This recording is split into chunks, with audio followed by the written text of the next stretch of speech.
بسم اللہ الرحمن الرحیم نحمدہ و نصلی علی رسول الکریم اما بعد۔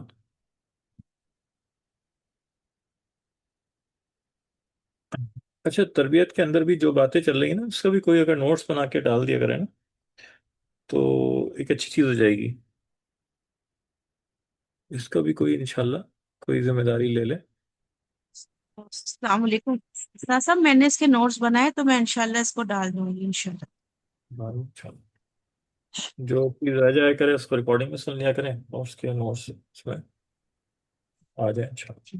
اچھا، اس طرح کے نوٹس بنانے میں پھر یہ آپ بھی کر سکتے ہیں کہ کیونکہ بولنے کا انداز الگ ہوتا ہے، لکھنے کا انداز الگ ہوتا ہے، تو بات کوئی اگر کئی کئی دفعہ ریپیٹ ہو رہی ہے تو اس کو آپ تحریر کے حوالے سے جس طرح اچھا لگے اس طرح آگے پیچھے تھوڑا سا کر کے اس کو ٹھیک کرنا۔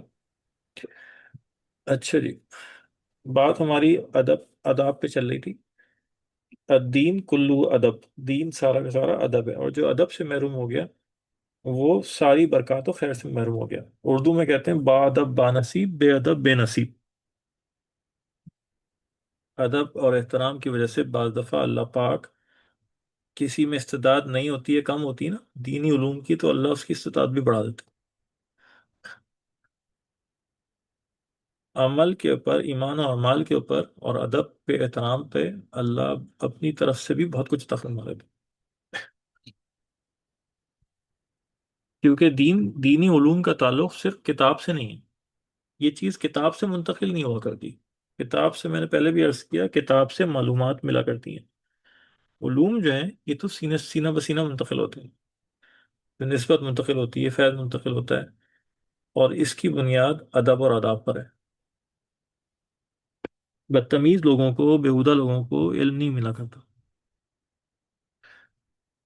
بنی اسرائیل کے اللہ نے قرآن میں بہت دفعہ قصے سنائے، اور حضرت موسیٰ علیہ السلام، فرعون، بنی اسرائیل، 30 میں سے 28 پاروں میں تقریباً شاید ذکر ہے۔ تو سب سے پہلی بات تو یہ کہ اتنا دفعہ کیوں ذکر ہے؟ تربیت میں تکرار چاہیے ہوتی ہے، ریپیٹیشن سے تربیت ہوتی ہے، بار بار بار بار بات کی جاتی ہے۔ انسان جو ہے وہ بھول جاتا ہے، نسیان سے نکلا ہے انسان، نسیان بھولنے کو کہتے ہیں، بار بار بھولتا ہے چیزوں کو۔ تو تربیت کے اندر ریپیٹیشن بہت ضروری ہے بات کی۔ قرآن میں بھی ریپیٹیشن ہے، بے انتہا ریپیٹیشن ہے باتوں کی، اس لیے کہ قرآن جو ہے وہ کتاب کی شکل میں نہیں لکھا گیا، کتاب کی طرز پہ نہیں لکھا گیا، بلکہ بات چیت، بیان اور تربیت کے نقطہ نظر سے لکھا گیا ہے، گویا کوئی بات کر رہا ہے اور تربیت کر رہا ہے۔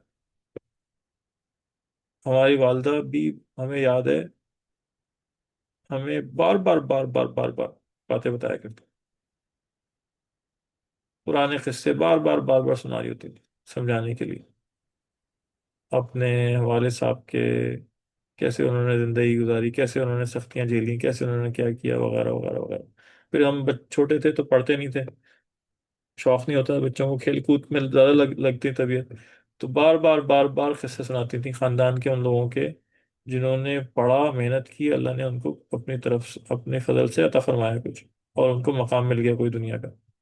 اور وہ لوگ جنہوں نے پڑھا ہی نہیں، وہ پڑھائی سے جان چھڑائی، اور پھر وہ معمولی سے عہدوں پہ لگے رہے اور کلرک بنے، اور کوئی خاص ان کی معاشرے میں ان کی مقام نہیں ملا۔ ان سب کے قصے والدہ سنایا کرتی تھی بار بار بار بار، پڑھائی کا شوق دلانے کے لیے۔ تو باہر میں یاد ہے کئی دفعہ، پھر بھول جاتے تھے ہم، اس کے بعد تھوڑے دن اثر آ، پھر بھول گئے، اس کے بعد پھر پکڑ لیا، پھر اس کے بعد ڈوز دی تھوڑی سی، پھر یاد آیا، پھر طبیعت، پھر یہ چیز انسان کے ساتھ ہوتی ہے۔ تو صحابہ بھی فرماتے تھے کہ نبی صلی اللہ علیہ وسلم کی مجلس میں ایسا لگتا تھا کہ جیسے پرندے بیٹھے ہوئے ہیں ہمارے سروں پہ، اور ہم نے حرکت کی تو اڑ جائیں گے، اور ایسی خاموشی کے ساتھ سنا کرتے تھے، اور ایسے دل پہ اثر ہو رہا ہوتا تھا۔ اور جب مجلس ختم ہوتی تھی تو وہ کہتے ہیں جب ہم واپس آتے تھے گھر تو ہمیں پھر احساس ہوتا تھا کہ وہ والی کیفیت نہیں ہے۔ حضرت ابو حنظلہ رضی اللہ تعالیٰ عنہ کا مشہور واقعہ ہے کہ حضرت حنظلہ رضی اللہ تعالیٰ عنہ نبی پاک صلی اللہ علیہ وسلم کی مجلس سے اٹھ کر آئے، اور گھر میں جب آئے واپس تو اس کے بعد گھر والوں سے باتیں شروع ہو گئی، ہنسی مذاق یہ وہ. تھوڑی دیر کے بعد خیال آیا کہ ابھی تو نبی پاک صلی اللہ علیہ وسلم کی صحبت میں آخرت، جنت، جہنم، اس میں دل لگا ہوا تھا، اللہ میں دل اٹکا ہوا تھا، اور اب دنیا کی باتیں ہو رہی ہیں، ہنسی مذاق ہو رہا ہے، اب تو بھول گیا ساری کیفیت. یہ تو منافقت والی بات ہے کہ نبی پاک صلی اللہ علیہ وسلم کے سامنے کچھ اور ہوں اور پیچھے کچھ اور. تو یہ کہتے ہوئے بے اختیار نکل گیا کہ حنزلہ تو منافق ہو گیا، یہ منافقوں والی کیفیت. راستے میں حضرت ابوبکر صدیق رضی اللہ عنہ سے ملاقات ہوئی تو کیا بات ہے کہ بھائی حنزلہ تو منافق ہو گیا. حضرت ابوبکر صدیق رضی اللہ عنہ نے فرمایا ہرگز ایسا نہیں، ایسا ہرگز نہیں ہو سکتا. بولو کیا بات ہوئی. انہوں نے بیان کیا، انہوں نے حضرت ابوبکر صدیق نے کہا رضی اللہ عنہ نے فرمایا میرے ساتھ بھی ایسا ہوتا ہے، آؤ نبی پاک صلی اللہ علیہ وسلم کے پاس چلتے ہیں، پوچھتے ہیں.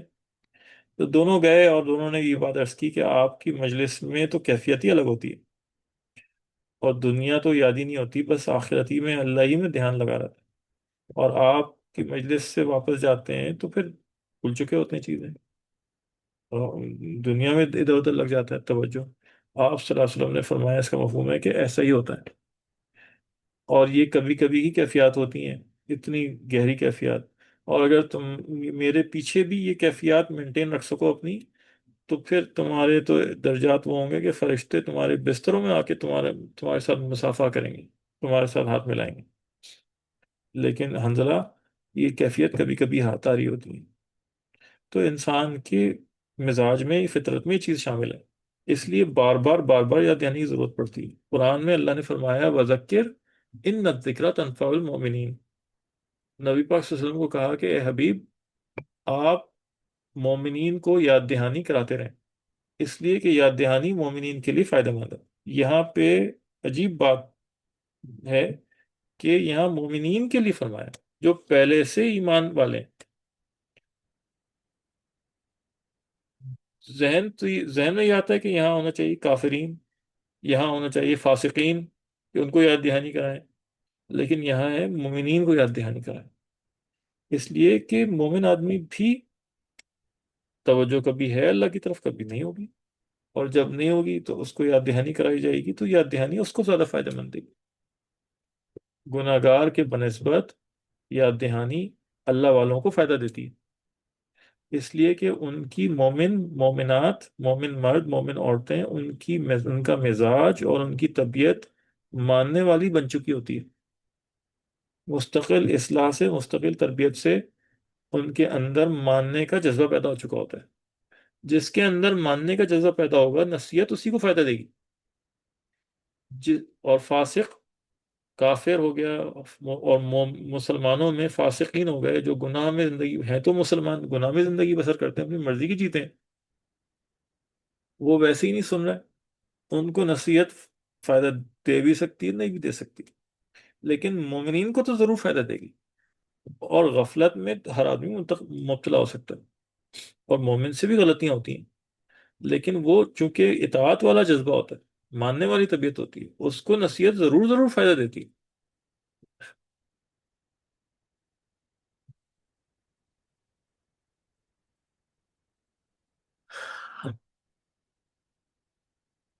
تو ادب اور احترام بڑا ضروری ہے. آپس میں بات ہوئی تھی پچھلی دفعہ کہ آپس کے اندر بھی ساری طالبات ایک دوسرے کا خاص لحاظ رکھیں، اور اس میں دونوں کی تربیت ہے، بڑوں کی بھی تربیت ہے، چھوٹوں کی بھی تربیت ہے. انسان، کیونکہ آپ میں سے ظاہر ہے کچھ بڑی ہیں کچھ چھوٹی ہیں، تو بڑے والوں کو یہ نہ آئے دل میں کہ یہ چھوٹی ہے، یہ مجھ سے اس طرح کیوں بات کر رہی ہے، یہ مجھ سے صحیح طریقے سے کیوں نہیں بات کر رہی. اس میں بڑے عمر والوں کی تربیت بھی ہے، چھوٹے بڑوں کی تربیت کا ذریعہ بن رہے ہیں. اللہ ان کو بنا رہا ہے کہ آپ کے اندر بھی تحمل اور برداشت ہونا چاہیے. اگر انسان اپنے گھر میں ہوتا ہے اور ایسے لوگوں میں ہوتا ہے جس پہ اس کا اختیار چلتا ہے، تو اس کو وہ ڈانٹ بھی سکتا ہے. بچے ہو گئے، چھوٹے بہن بھائی ہو گئے، اس پہ اختیار دیا ہے نا اللہ نے، اختیار چلتا ہے، اور وہ اختیار کو مانتے بھی. ان کے ساتھ جب کوئی ایسی بات ہو جاتی ہے تو ان کو آدمی ڈانٹ بھی سکتا ہے کہ بھائی ایسے کیوں بات کرو، صحیح طرح بات کرو. اور ان کو تربیت کے لیے بھی ڈانٹا جاتا ہے. لیکن کلاس میں تو آپ میں سے کسی کو کسی پہ وہ اختیار نہیں ہے. تو زیادہ تر اجنبی ہیں ایک دوسرے سے. یہاں پہ آپ کو برداشت کا معاملہ کرنا. یہاں پہ آپ کی ڈانٹ اس طرح سے کوئی نہیں لے گا جس طرح سے آپ کے گھر میں آپ کی ڈانٹ کو لی جا آپ کے چھوٹے آپ کی ڈانٹ کو لیتے ہیں. یہاں آپ کی ڈانٹ سے فائدہ حاصل نہیں ہوگا، تربیت نہیں ہوگی. تو بڑوں کی تربیت یہ ہے کہ چھوٹوں کے نامناسب رویوں کو برداشت کریں، اور چھوٹوں کی تربیت یہ ہے کہ وہ ادب سے پیش آئیں، اور بڑوں کی تربیت یہ ہے کہ وہ شفقت سے پیش آئیں.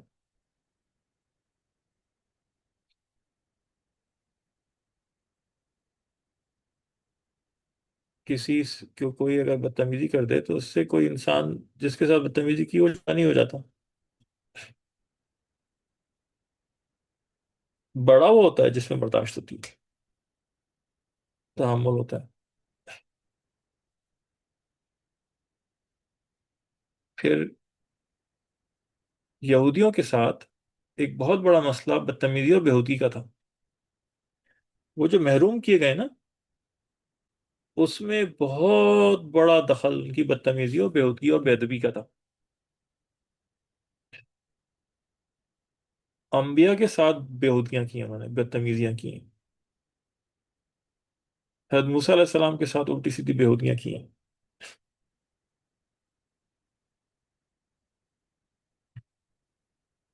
نہاتے تھے سارے جھیل ویل میں، تو بغیر سارے کپڑے اتار کے نہاتے تھے.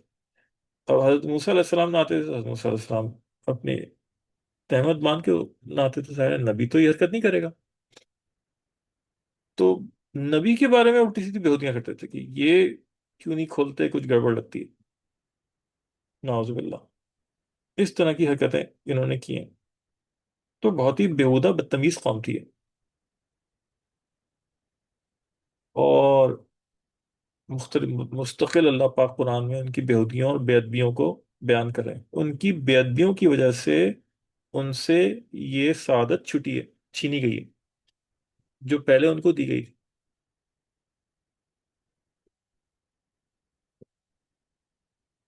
یعنی آدمی سے بدتمیزی اور بے ادبی کی وجہ سے حق حق کی استعداد چھن جاتی ہے. یہ پوری قوم اس بات کی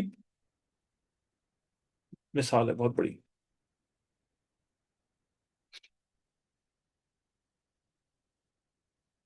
وہ جو صحرا میں قید کر دیے گئے تھے، جہاد سے انکار کرنے کے اوپر صحرا میں اللہ نے قید کر دیا تھا. موسیٰ علیہ السلام ساتھ تھے، صبح سے شام چلتے رہتے تھے، اور شام ہوتی تھی واپس وہیں آتے تھے جہاں سے چلے تھے. اور آپ نے تفسیر میں پڑھا ہوگا مانا اور سلوا وہ کھانے کی چیزیں اوپر سے اترتی تھیں. پکے پکائے بٹیر ہوتے تھے اور کچھ میٹھی چیز ہوتی تھی. تو کھاتے کھاتے تنگ آ گئے، کہنے لگے موسیٰ علیہ السلام سے کہ ہماری تو طبیعت، ہم تو کھا کھا کے پریشان ہو گئے ایک ہی چیز. ہمیں تو دال چاہیے، پیاز چاہیے، ترکاریاں چاہیے، وغیرہ وغیرہ، روٹی چاہیے.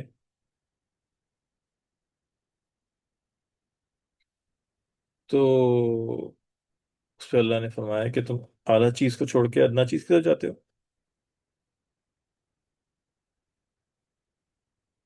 اصل میں بات یہ کہ یہ تو انسان کی فطرت میں ہے نا. ایک چیز کھاتے کھاتے تو واقعتاً انسان گھبرا جائے گا. کسی کے یہاں کوئی دعوت چل رہی ہوتی ہے، کسی کے یہاں شادی ہوئی یا کوئی اور دعوت ہوئی تو کھانا بچ جاتا ہے.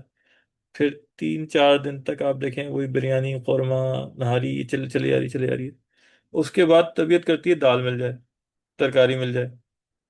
اور دال مزے کی پکی ہوتی ہے، دال بہت مزے کی لگتی ہے بعد میں. تو آدمی بریانی کو چھوڑ کے دال کھا رہا ہوتا ہے بیٹھا ہوا. یہ تو طبیعت میں. پھر یہاں پہ برا کیوں کہا گیا اس کو؟ پھر اس پہ اللہ نے ان کو کیوں اس بات پھر پکڑ فرمائی. بات اس پہ نہیں کہ اس پہ پکڑ فرمائی. بات ان کی بدتمیزی اور بےہودگی پہ تھی. ان کا انداز بےہودانہ تھا، بدتمیز والا تھا. اور ان کو تمیز ان کو چھو کے نہیں گزری تھی ان لوگوں. اور دوسری چیز وہ یہ بھول گئے کہ بھائی تم قید میں ہو، اور اس قید میں ہونے کے باوجود بغیر محنت کے اعلیٰ ترین غذا مل رہی ہے. یہ اللہ کا کتنا بڑا کرم تھا. تو قید میں ہونے کے باوجود حالانکہ اللہ کا اتنا بڑا حکم توڑا کہ جہاد سے انکار کر دیا، اور کہا کہ اور بدتمیزی کیا کی اس کے اوپر، کیونکہ وہ جن فلسطین انہوں نے کہا ہمیں واپس دلوائیں ہماری جگہ.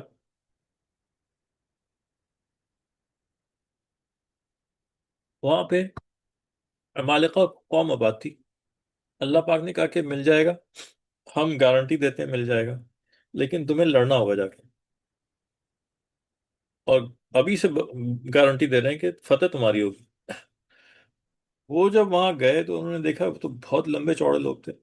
تو وہ ڈر کے بھاگ کے آ گئے اور کہا کہ موسیٰ علیہ السلام سے کہتے ہیں فَذَبْ أَنْتَ وَرَبُّكَ فَقَاتِلَا إِنَّا هَاهُنَا قَاعِدُونَ.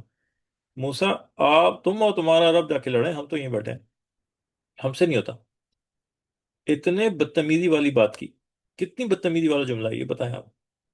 آپ کی اولاد اگر آپ سے کہے تو آپ اس کے تھپڑ لگا دیں.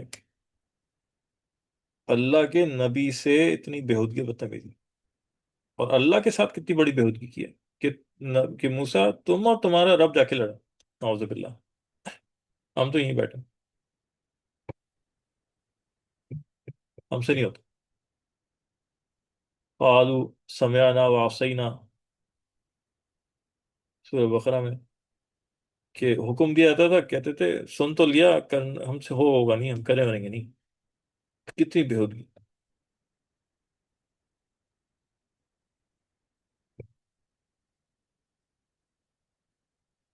تو وہ یہ تو فطری چیز ہے کہ انسان کا طبیعت، دل بھر جاتا ہے اور طبیعت چاہتی ہے الگ چیز کو. لیکن اس کے پیچھے ان کی بدتمیزی اور بےہودگی تھی جو جس کی وجہ سے یہ دھتکارے گئے. پھر کہا گیا اچھا ٹھیک ہے جاؤ، اور فلاں شہر آئے گا. پھر آزادی دے دی گئی ان کو. سزا ختم ہوئی تو جاؤ فلاں شہر میں داخل ہو اور وہاں استغفار کرتے ہوئے داخل ہونا.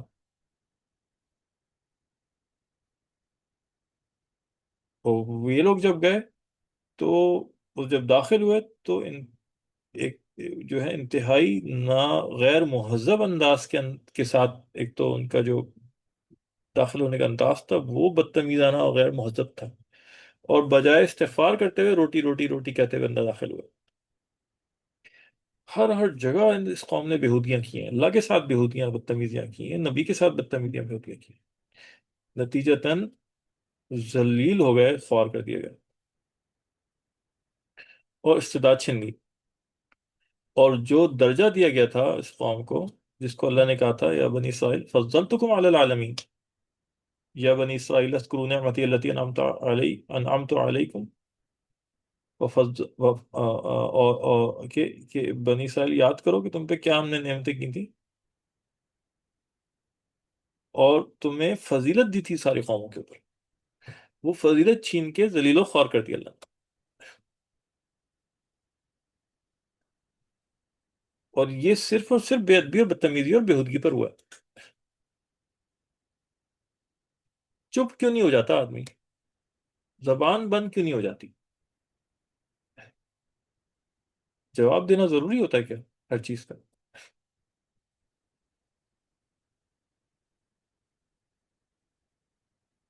یہیں پہ ایک حدیث آئے گی آگے، زیادہ طالبین کے اندر ہی حدیث مبارکہ آئے گی، کہ جس کا مفہوم ہے کہ وہ طاقتور نہیں ہے جو دوسرے کو پچھاڑ دے، کہ طاقتور وہ ہے جو غصے کی حالت میں اپنے غصے پہ قابو کرے.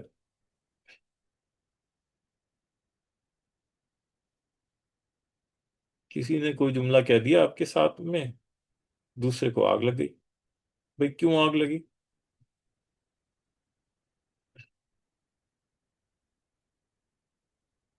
ویسے نفس کے کھیل ہوتے ہیں سارے. ویسے بات کریں تو میں تو کچھ بھی نہیں، میں تو کچھ بھی نہیں، میں تو عاجز، میں تو کچھ بھی نہیں. حضرت مولانا اشرف علی تھانوی صاحب رحمۃ اللہ علیہ علاج کیا کرتے تھے ان بیماریوں کا.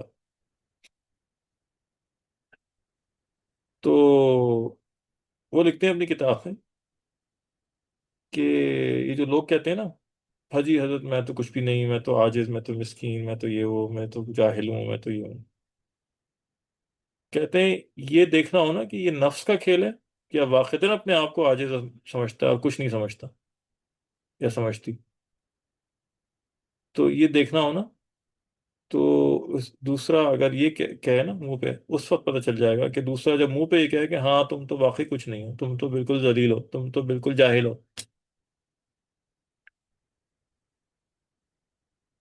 اس وقت کیا کیفیت ہوتی ہے اس سے پتہ چل جائے گا کہ یہ نفس کا کھیل تھا یا واقعتاً اپنے آپ کو حقیر سمجھ رہا تھا، حقیر سمجھ رہی تھی.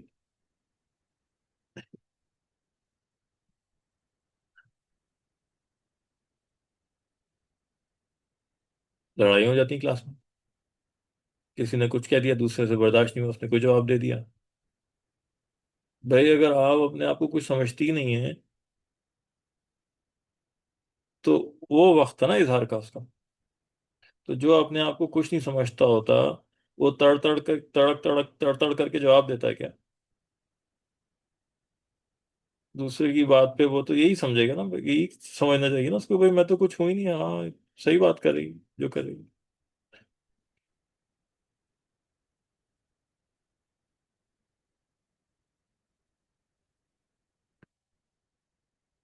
تو جو واقعتا نا عاجزی اختیار کرے گا، وہ دوسرے کے کچھ بولنے کے اوپر برا نہیں مانے گا.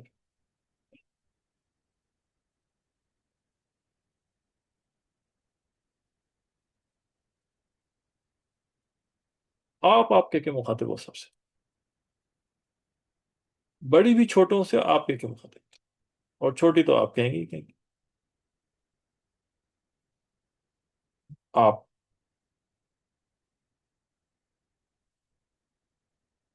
بہن لگا لیں، چھوٹی بڑوں کو باجی کے بات مخاطب کریں. بڑے بھی چھوٹوں کو اگر ادب سے بلا لیں گے تو کیا ہو جائے گا؟ ہم تو آپس میں مردوں میں چھوٹوں کو بھی بھائی لگائے تھے نام کے ساتھ، بھائی فلاں بھائی، بھائی صاحب، بھائی فلاں. اب وہ چھوٹا ہوگا بہت، وہ اسٹوڈنٹ ہوگا، تو بھائی لگا دیا نام، کیا ہو گیا؟ میں تو اپنے اسٹوڈنٹ کو بھی آپ، میں نے تو ایک آدھ اسٹوڈنٹ جس سے بہت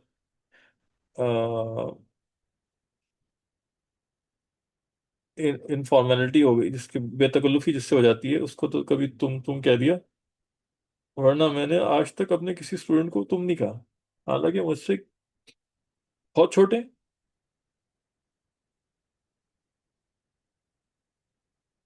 یعنی بہت ہی چھوٹے ہیں، ظاہر ہے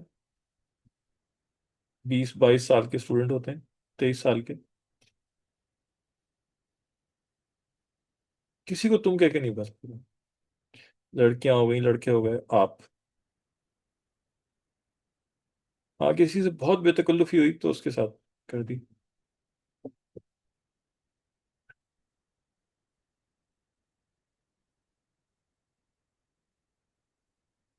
اس بات کا سب خیال رکھیں، یہ آپ کی مشق کی جگہ ہے.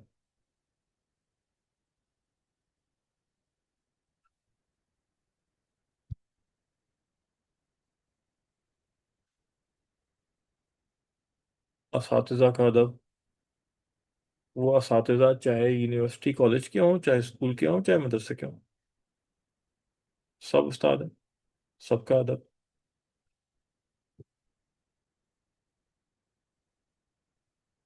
یہ علم کے دل میں اترنے کی نشانیوں میں سے نشانی ہے.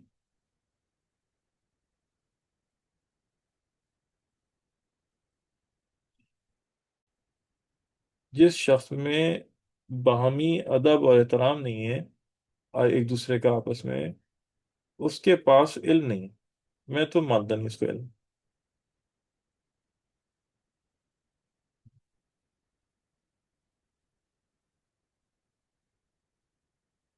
جو بد اخلاق ہے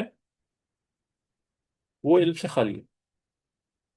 حضرت اما عائشہ رضی اللہ تعالیٰ عنہ کے پاس نبی پاک صلی اللہ علیہ وسلم بیٹھے ہوئے تھے، تو باہر سے کسی شخص نے آواز دی، آپ نے حضرت عائشہ رضی اللہ عنہ سے فرمایا یہ شخص اپنے قبیلے میں غالباً یہ کہاں یہ بدترین شخص ہے، کچھ اس طرح کا مفہوم فرمایا قریب قریب، اللہ معاف کرے۔ اور پھر جب آپ تشریف لگے بات کرنے کے لیے، اور جب آپ نے بات کر رہے تھے تو ظاہر ہے وہ اندر سے سن رہی تھی حضرت اما عائشہ رضی اللہ عنہ، تو آپ بہت ہی اخلاق سے بات کر رہے تھے۔ جب آپ واپس آئے تو حیران کہ پوچھا آپ تو کہہ رہے تھے یہ بہت برا بدترین شخص ہے یہ شخص ہے، اور آپ تو اس سے بڑے ہی اچھی طرح بات کر رہے تھے۔ تو کہا عائشہ بدترین آدمی وہ ہے جس کی بد اخلاقی کی وجہ سے لوگ اس سے بات کرنا چھوڑ دیں۔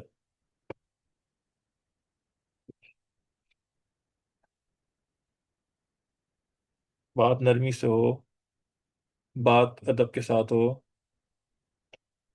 دوسرے کی بات کو برداشت کرنا، برداشت ختم ہو گئی ہے آج۔ نہ بیوی میں برداشت ہے شوہر کی سنیں، نہ شوہر میں برداشت ہے بیوی کی سنیں، نہ بچوں میں برداشت ہے ماں باپ کی سنیں، نہ بھائی بہنوں میں برداشت ہے کہ دوسرے کی سنیں، اور نہ ہی ایک کلاس میں پڑھنے والوں میں برداشت ہے ایک دوسرے کی سنیں۔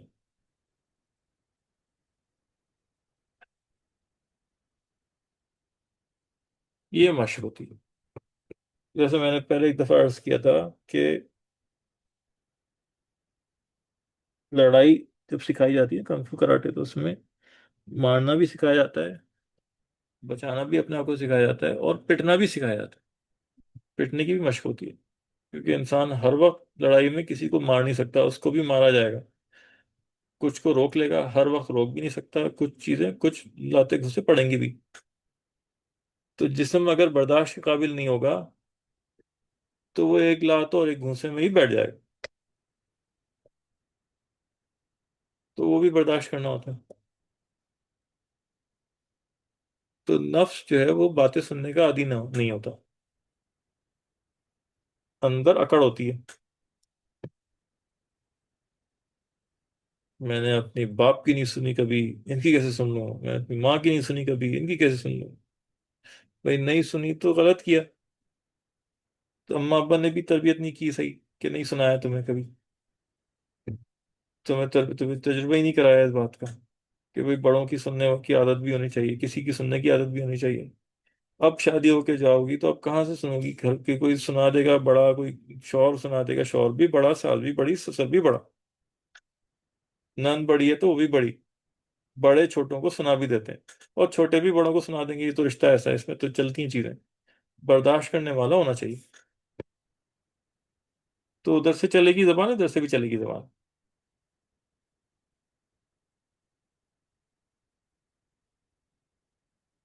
ایک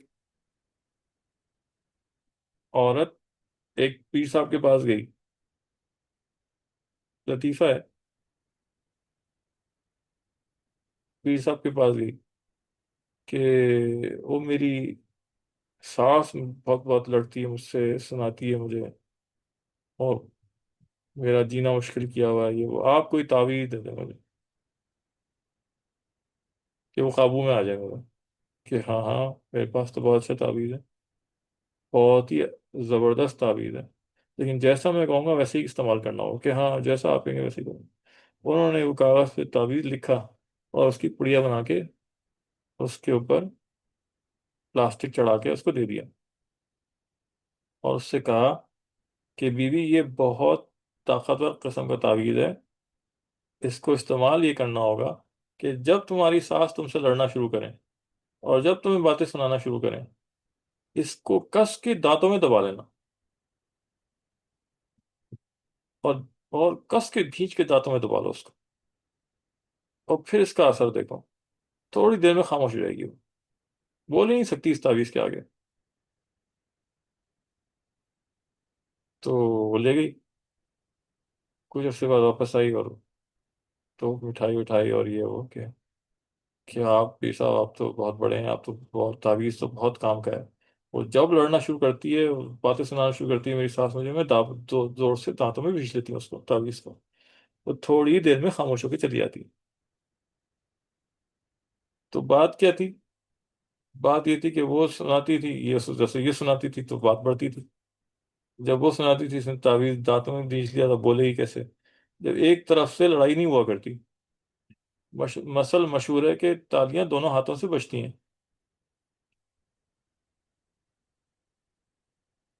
تو ایک آدمی کب تک لڑے گا؟ وہ تو لڑائی کے لیے دوسرا بھی تو چاہیے نا۔ وہ تو کیا، لڑائی میں تو آگ لگانی ہوتی ہے نا دوسرے کے دل میں، جو لذت ہی لڑائی کی اس وقت ہوتی ہے جب دوسرے کو کچھ ایسی بات کہہ دی جائے کہ اس کے نیچے سے اوپر تک آگ لگ جائے، اور پھر وہ جل کے باتیں کہیں، اور پھر لطفی لڑائی کا اس میں آتا ہے۔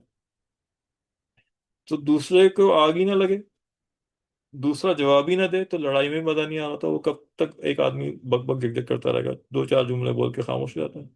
ایسی لڑائی میں مزہ نہیں آتا نا۔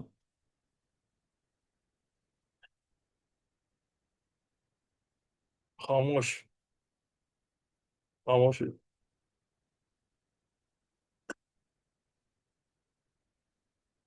سب کو بڑا سمجھا آپ نے، سب بڑے ہیں آپ سے، ان- وہ سکون ملے گا انشاءاللہ، وہ اللہ سے تعلق ہوگا کہ اس کو بیان سے باہر۔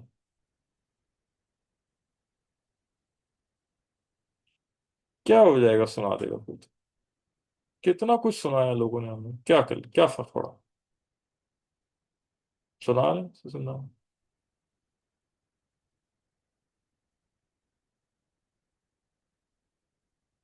نہ ان کے سنانے سے کوئی فرق پڑے گا، نہ ہمارے سننے سے کوئی فرق پڑے گا۔ وہ شوق پورا کر لو بھائی، جس کو سنانا ہے سنا لو۔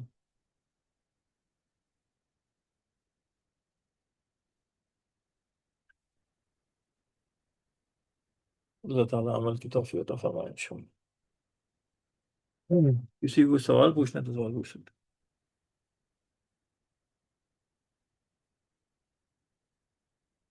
السلام علیکم ورحمۃ اللہ وبرکاتہ۔ ہیں۔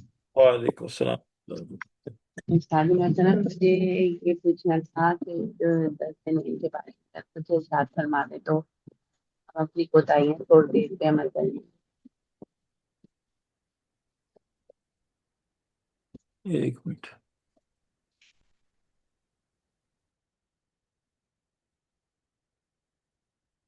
پھر سے بولیے گا، مجھے آواز سمجھ میں نہیں آئی، جملہ کیا بولا آپ نے؟ میں نے ہیڈ فون لگائے، ایئر فون۔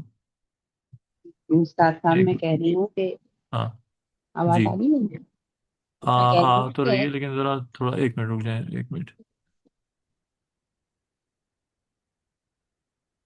آپ بولیں، آپ بولیں۔ استاد محترم میں کہہ رہی ہوں کہ اگر ان یہ اشراط الحجہ کے 10 دنوں کے بارے میں کچھ ارشاد فرما دیں تو تھوڑی سی رہنمائی مل جائے گی ہم لوگ کو۔ جی جی جی جی۔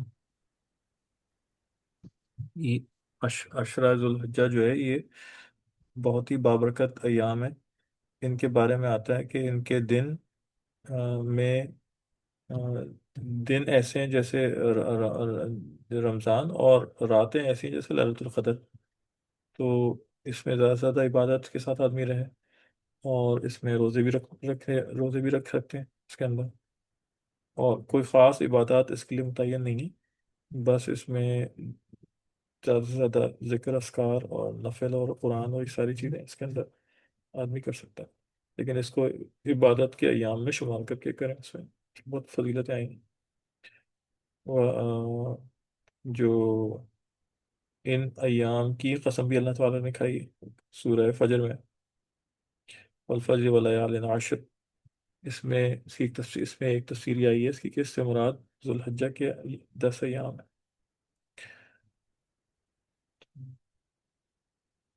آہستہ آہستہ سے اعمال کی عادت جو ہے وہ آہستہ آہستہ پڑا کرتی ہے، اس کی ہیبٹس ڈالی جاتی ہیں پہلے،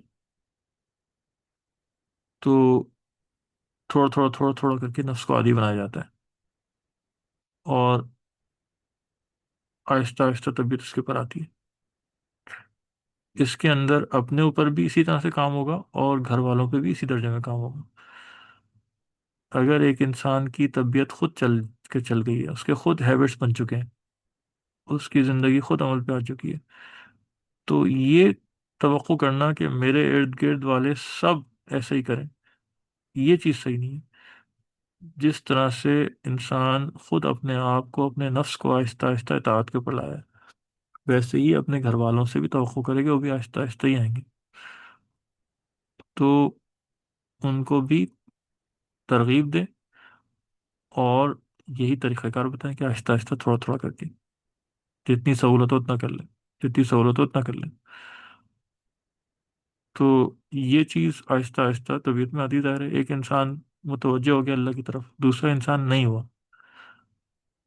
تو اس کے اس کی کیفیت بالکل الگ ہے. اس کے لیے بہت بھاری پڑ رہی ہوں گی چیزیں. اور ایک انسان اس منزل سے گزر گیا، اور یہ منزلیں بھی آتی جاتی رہتی ہیں. کبھی بھاری پن ہوتا ہے طبیعت میں، کبھی بشاشت ہوتی ہے اور اعمال میں دل لگ رہا ہوتا ہے، کبھی نہیں لگ رہا ہوتا. اوپر نیچے کیفیات ہو رہی ہوتی ہیں. یہ دونوں کیفیات تربیت کے لیے اللہ پاک لے کر آتے ہیں.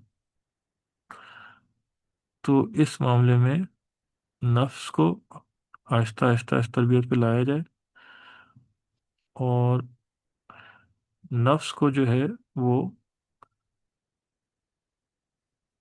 اس کے ساتھ نا بات چیت اور نیگوشیشنز ہوتی ہیں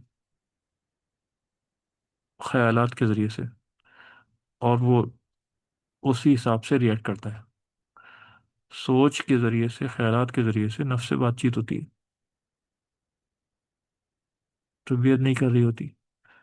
یہ نفس کی مخالفت جو ہے نا، یہ آگے تک رہتی ہے، کم ہو جاتی ہے. اہل اللہ کی کے اندر یہ بہت کم ہو جاتی ہے، لیکن رہتی ہے پھر بھی. ڈاکٹر مولانا عبدالحی صاحب عارفی رحمۃ اللہ علیہ، تھانوی اشرف تھانوی صاحب رحمۃ اللہ علیہ کے خلفاء میں سے تھے. تو وہ فرماتے ہیں، اپنا لکھتے ہیں کہ کبھی ایسا ہوتا تھا کہ تہجد میں اٹھنے کی ہمت نہیں ہو رہی ہوتی تھی. تو میں اپنے آپ سے یہ کہتا، اپنے آپ سے کہنے کا مطلب ہے اپنے نفس سے مخاطب ہو کے، کہ اچھا ایسا کرتے ہیں کہ ابھی تو آج تو ہمت نہیں ہو رہی نفل پڑھنے کی، تہجد پڑھنے کی، بس بستر پہ تھوڑی دیر بیٹھ جاتے ہیں، اور بیٹھ کے کچھ تھوڑا سا ذکر کر کے پھر سو جاتے ہیں دوبارہ. تو نفس اس پہ راضی ہو جاتا تھا. تو کہہ رہے ہیں اٹھ کے بیٹھ جاتا تھا. پھر اپنے آپ سے، یعنی اپنے نفس سے ہی کہتا تھا کہ اب اٹھ تو گئے ہیں، ایسا کرتے ہیں کہ وضو کر کے بیٹھ جاتے. تو نفس پھر راضی ہو جاتا تھا.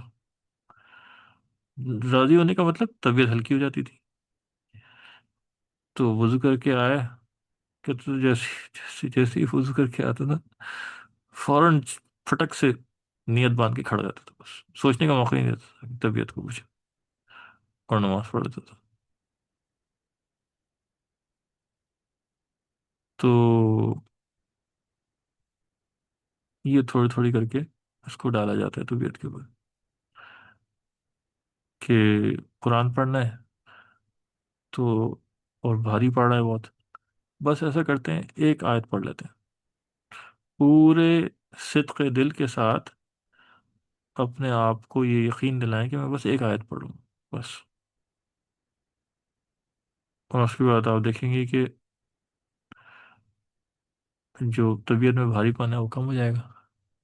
نفس راضی ہو جاتا ہے. نفس بچے کی طرح سے ہوتا ہے، بہت آسانی سے بیوقوف بن جاتا ہے، اور بار بار بنتا رہتا ہے.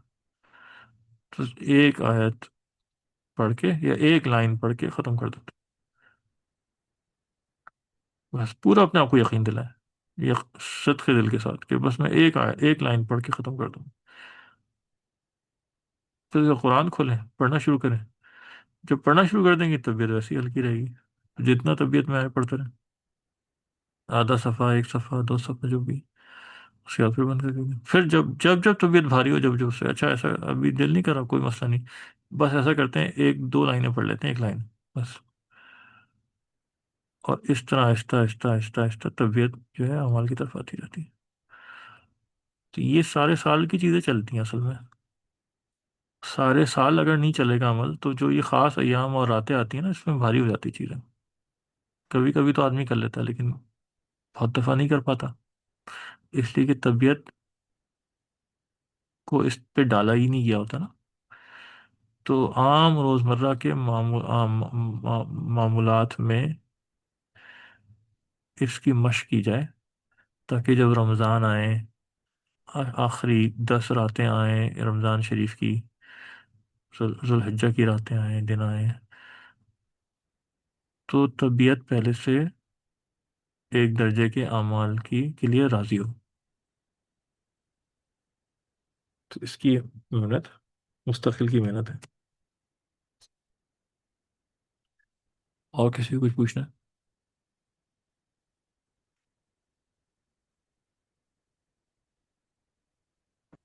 السلام علیکم سر. وعلیکم السلام. سر جیسے آپ نے کہا کہ نفس جو ہے وہ بڑا جیسے جلدی وہ ہو جاتا ہے، لیکن مجھے یہ لگا کہ جیسے ہم لوگ جب اس کی مانتے رہتے تو یہ تگڑا ہو جاتا ہے، ہم، اور جب اس کو ہرا دیتے ہیں تو پھر یہ کمزور ہو جاتا ہے اور ہم اس پہ حاوی ہو جاتے جی ہیں. ایسا ہی ہے. جی جی جی بالکل ایسے ہی. جی ایسے ہی. یہ میں نے بتایا اس وقت کہ جب آدمی کو مشکل ہوتا ہے نا، ہر ایک مقابلہ نہیں کر پا رہا ہوتا، ہر ایک اس کی مخالفت نہیں کر پا رہا ہوتا، تو اس کو پھر حکمت کے تحت کس طرح سے اس کو نرم کرے، یہ بعض دفعہ چیزیں کام کر جاتی ہیں.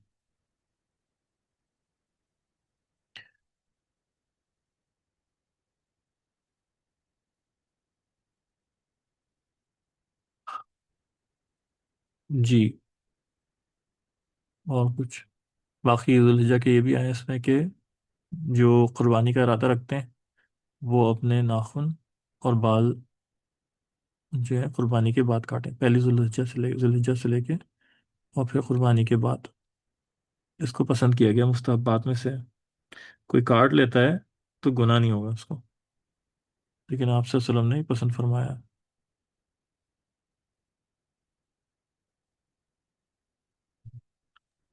مستعفی اور جیسے ایک جی ہاں. جی جی کیا نام ہے، وہاں سے آپ مجھ سے کہہ رہی ہیں نظارہ ہو گیا. جی آپ ہی پوچھ رہی تھی نا، آپ پوچھیں پھر میں اچھا جی. پوچھوں گی. اچھا جی سر، میں یہ کہہ رہی تھی جیسے والد جو ہے وہ بالغ اولاد جس کے اوپر ہے نہیں تو اس کی طرف سے بھی قربانی کر سکتے ہیں، جی نابالغ کی قربانی طرف سے تو کر سکتے ہیں، کسی بھی طرف، بالغ کی کسی کی طرف سے طرف سے بھی ہو سکتا ہے. جی جی جس پہ اگر قربانی واجب نہیں ہے تو کر سکتے ہیں، بالکل نہیں ہے. کسی جی کی جی طرف سے بھی کر سکتے صحیح ہیں. جی جی. صحیح جزاک ارے مطلب میں بھی یہی سوچ رہی تھی کہ آج کل ایک طبقہ ہے وہ کہتا ہے کہ گھر کے پڑھنے کر کی قربانی تو ہو گئی، تو اگر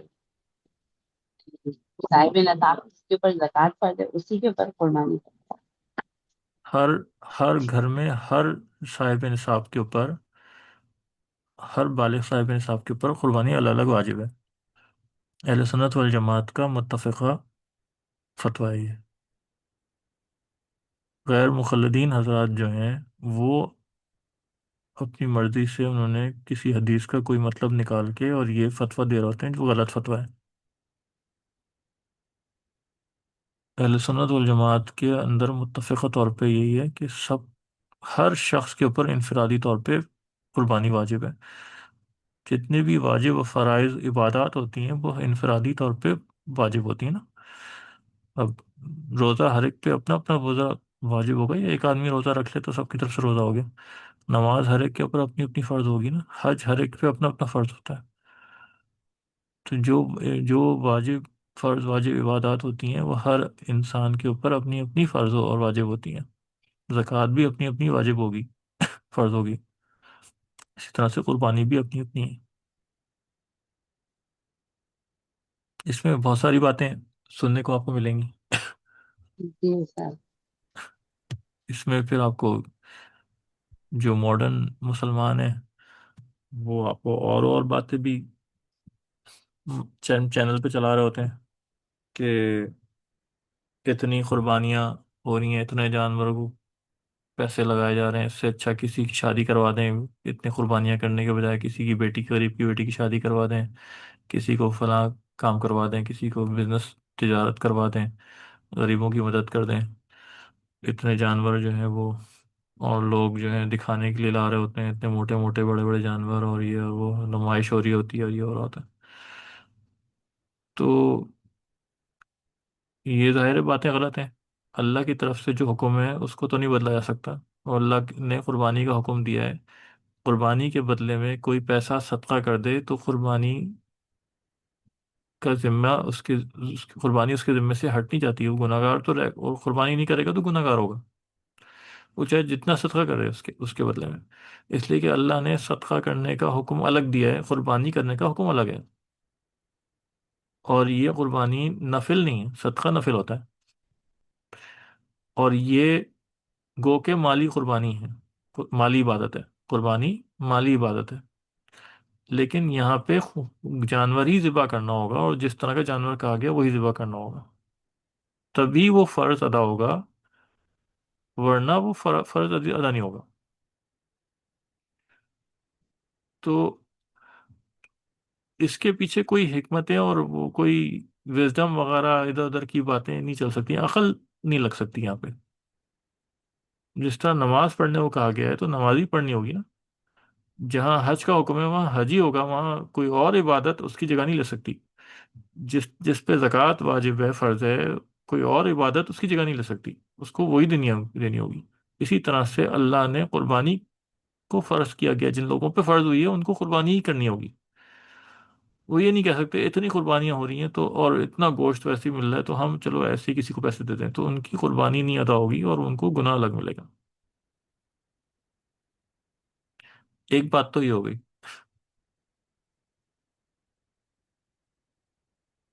100 اونٹ آپ صلی اللہ علیہ وسلم نے کاٹے. اب اگر یہ پیسے کا ضیاع ہے کیا، نعوذ باللہ. تو حالانکہ آپ کے اوپر تو ایک ہی قربانی تھی. تو جتنا اللہ کے راستے میں قربان کر دیں، جتنا اضافی نفلی قربانی ہو جائے، سب اجر کا باعث ہے. اس دن کی عبادت ہی یہ ہے،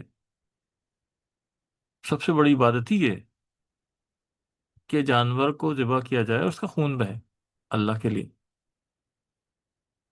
اس کے ہر ہر بال کے اوپر نیکی کا وعدہ ہے.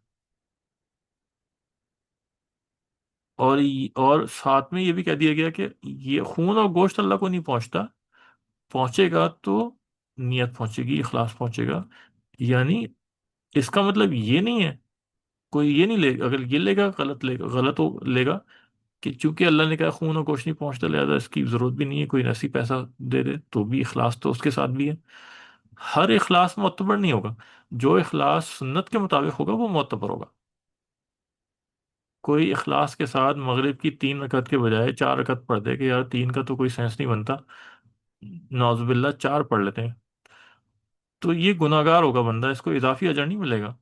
اس کو گناہ ملے گا کہ تم نے نبی کے پاک صلی اللہ علیہ وسلم کے طریقے کے خلاف کیوں کام کیا. یہ تمہارا اخلاص بھی قابل قبول نہیں ہے، اور تمہارا عمل بھی قابل قبول نہیں ہے. تو نبی پاک صلی اللہ علیہ وسلم اپنی طرف سے اتنے اتنے اونٹوں کی قربانی دیں، جبکہ ایک حصہ بنتا ہے، خالی ایک اونٹ کے اندر بھی 7 میں سے ایک حصہ بنتا ہے ایک آدمی کا. فرض اور واجب ادا ہو گیا، پھر بھی آپ اللہ کے لیے اتنے اتنے اونٹ قربان کریں. اور یہاں بیٹھ کے آج کا مسلمان یہ کہہ رہا ہے کہ اتنے جانور کیوں ضائع کیے جا رہے ہیں اور گوشت کیا جا رہا ہے، کسی کی بیٹی کی شادی کرا دو، کسی کی کچھ کرا دو. ہم یہ کہتے ہیں تم جب 4 4 5 5 لاکھ کے موبائل فون خریدتے ہو اس وقت تمہارے دل میں نہیں آتا کہ میں 25 30 ہزار کا موبائل لے لوں اور اس باقی سے کسی کی بیٹی کی شادی کرا دوں. نئی گاڑیاں جب نکلواتے ہو جا کے شو روم سے اس وقت تمہیں خیال نہیں آتا کہ میں کسی کی بیٹی کی شادی کروا دوں اور کسی کی روزی لگوا دوں اور خود میں استعمال شدہ گاڑی سے کام چلا لوں. جب تم ہوٹلوں میں اور ریسٹورینٹس میں مہنگے مہنگے جگہ جا کے کھاتے ہو اور ہزاروں روپے خرچ کر دیتے ہو اس وقت تمہیں خیال نہیں آتا کہ میں تو 100 200 روپے کا بن کباب بھی کھا کے پیٹ بھر سکتا ہوں، یا گھر میں پکا کے سبزی بھاجی بھی کھا سکتا ہوں، کسی غریب کا پیٹ بھر دوں. چلو ہزاروں روپے گوا کے آ جاتے ہو. تو یہ ظاہر ہے یہ ساری بیوقوفی کی باتیں ہیں. اس پہ میرا پورا بیان ایک الاساس کے چینل پہ ریکارڈڈ ہے پورا. اس کو آپ اس میں دیکھیں گے تو آپ کو ملے گا. اس میں در حقیقت سب سے زیادہ فائدہ غریبوں کا ہے. آپ دیکھیں کہ اس سے کتنے لوگوں کے کاروبار جڑ جاتے ہیں۔ اول تو کسی کا بھی فائدہ نہ ہو تو بھی اللہ کا حکم پورا کرنا ہے۔ اللہ کا حکم پورا کرنے میں مصلحت نہیں دیکھی جاتی اور حکمتیں نہیں دیکھی جاتی۔ اللہ کا حکم بس اللہ کے لیے پورا کیا جاتا ہے۔ کسی کا بھی فائدہ نہ ہو تب بھی اللہ کا حکم پورا کرنا ہے، لیکن بتانے کو بتا رہا ہوں کہ اس میں سب سے زیادہ فائدہ غریبوں کا ہے، کہ کتنوں کے روزگار اس بقرعید کے ساتھ جڑے ہوتے ہیں۔ جانور لا رہے ہوتے ہیں، اکثر وہ سب غریب ہوتے ہیں جن کا پورے سال کی کمائی ہی اسی یہی ہوتی ہے، جو دوسرے جانور لے کر آتے ہیں وہ اپنے پال رہے ہوتے ہیں۔ پھر چارے والوں کے کتنوں کے روزگار لگ جاتے ہیں، چارہ بانٹ ہوتے ہیں، وہ کون سے سیٹ ہوتے ہیں سارے، وہ بھی بیچارے غریب ہوتے ہیں سارے۔ پھر جانوروں کے ڈیکوریشن والوں کے روزگار لگتے ہیں، وہ سارے بھی غریب لوگ ہوتے ہیں۔ ٹوکریاں اور اس کی دوسری چیزیں اور زنجیریں، اشیاء جو بھی قربانی میں چاہیے ہوتی ہیں، ان سب کے روزگار لگتے ہیں، وہ بھی سب غریب لوگ ہوتے ہیں۔ سوزوکی والوں کے روزگار لگتے ہیں، وہ بھی سب غریب لوگ ہوتے ہیں۔ قصائیوں کے روزگار لگتے ہیں، وہ بھی سب غریب لوگ ہوتے ہیں۔ کھالیں بکتی ہیں، کھالیں چل جاتی ہیں، وہ بھی غریب لوگوں کے پاس ہی جاری ہوتی ہیں۔ تو اور گوشت تو تقسیم ہوتا ہی ہوتا ہے بہت بڑی تعداد میں۔ تو کتنوں کے روزگار، کتنے غریبوں کے گھر اس ایک بقرعید کی وجہ سے چل رہا ہوتا ہے۔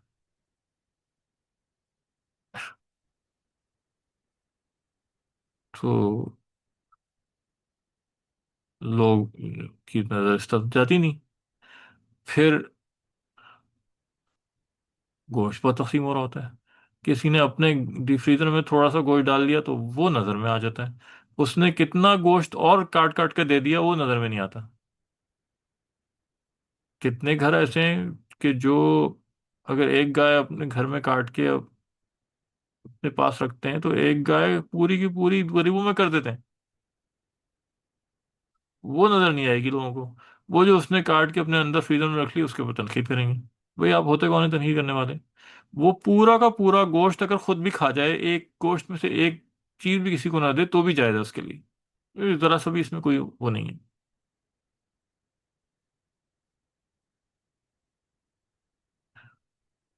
قربانی کی گوشت کو یا کھال کو یا جانور کی کسی چیز کو بیچنا جائز نہیں ہے۔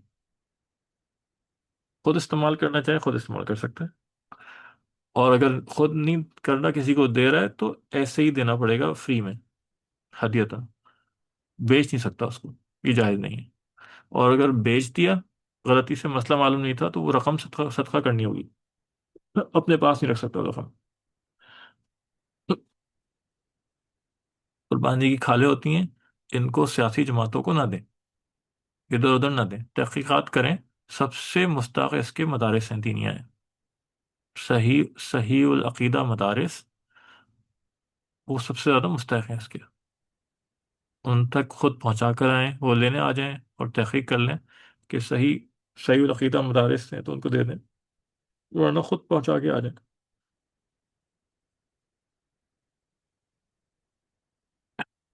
قصائی کو اجرت میں کھال وال یا اس کی چیزیں نہیں دی جا سکتی، گوشت ووشت اگر وہ دے رہے ہیں تو وہ اجرت کے علاوہ ہوگا۔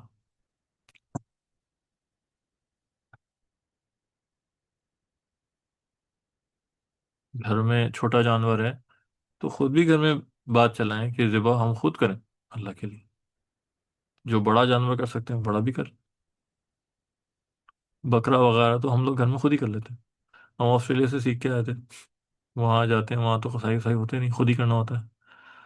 الحمدللہ جب سے آئے اس کے بعد سے ہر بقرعید پہ کوشش ہوتی ہے کہ ایک آدھ بکرا تو خود کر ہی لیں، تاکہ پریکٹس میں بھی رہے آدمی، اور ہے اللہ کے لیے کر رہے ہیں تو اچھا بھی لگتا ہے۔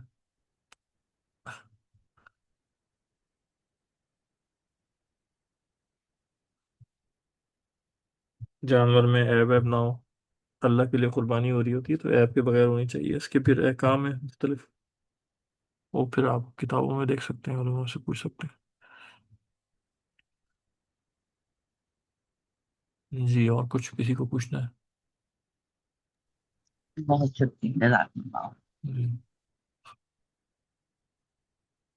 ٹھیک ہے انشاءاللہ. اللہم لک الحمد کما انت صلی وسلم علی محمد کما انت وفرد بنا کما انت فإنك انت الغفور الرحیم. اللهم ارنا الحق حقا وارزقنا اتباعه وارنا الباطل باطلا وارزقنا اجتنابه. اللهم اهدنا واهد بنا واجعلنا سبلا للهدى. صلی اللہ تعالی علی حبیب محمد بارک وسلم. آمین آمین آمین یا رب العالمین. السلام علیکم ورحمۃ اللہ. ہاں